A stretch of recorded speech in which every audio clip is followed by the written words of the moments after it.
तो गाइस आपने देखा होगा बहुत से पेट्स के गले में यहाँ पे गांठ हो जाती है। ये गांठ के होने के कई सारे रीजन हो सकते हैं, जैसा कि नॉर्मल एब्सिस होता है, वो भी हो सकता है। उसके बाद थ्रोट कैंसर भी हो सकता है, एब्सिस भी हो सकता है। तो ये कई तरह की गांठ होती है। कई बार ये बाहरी संक्रमण की वजह से भी हो जाती है, जैसे वायरल जो बीमारियां चलती हैं, वायरल डिजीज में भी इस तरह की गांठ होती है। तो अगर आपको ऐसा लगता है कि आपके पेट को काफी दिनों से गांठ है और आपने उसको सिकाई भी कर ली, उसके बाद भी वो मेल्ट नहीं हो रही है, तो आप उसको नेगलेक्ट ना करें।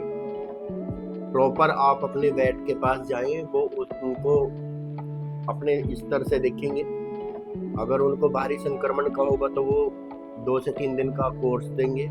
उसके बाद अगर नहीं मेल्ट होती है, उसमें नहीं आराम होता, तो फर्दर कार्रवाई जैसे आप वेट लैब में उसकी चिकित्सा जांच कराएं। उसके बाद फिर आगे का प्रोसेस फॉलो करें, क्योंकि नॉर्मली कई बार ऐसा होता है कि हमारे पेट पेरेंट्स गांठ को नॉर्मल समझ लेते हैं और वो बाद में फिर इतना क्रोनिक रूप ले जाती है कि उसको ऑपरेट करने के बाद भी बहुत सारे रिस्क होते हैं, क्योंकि ये थ्रोट ऐसी चीज है, यहाँ पे हर एक चीज, फूड पाइप, विंड पाइप, हर चीज यहीं से निकलती है। तो अगर यहाँ पे किसी भी तरह का एब्सिस है और वो नॉर्मल कंडीशन में है, तो उसके आसानी से ऑपरेट होने के भी चांसेस होते हैं। पर कई बार क्या है, हमारे कुछ पेट पेरेंट्स इस चीज को नजरअंदाज कर देते हैं कि ये तो ऐसे ही है।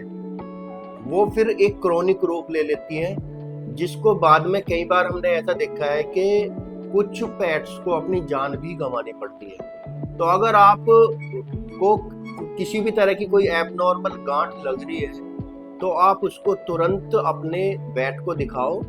उसका इलाज टाइम से होगा तो उसके मेल्ट होने के चांसेस ज़्यादा होते हैं। हमारे पास इस तरह के बहुत सारे केसेस आते हैं जिसमें कुछ पेट पेरेंट्स एकदम अलर्ट होते हैं, तो वो तुरंत दिखाते हैं, तो दवाइयों से वो गांठें वहीं पे ही घुल जाती हैं।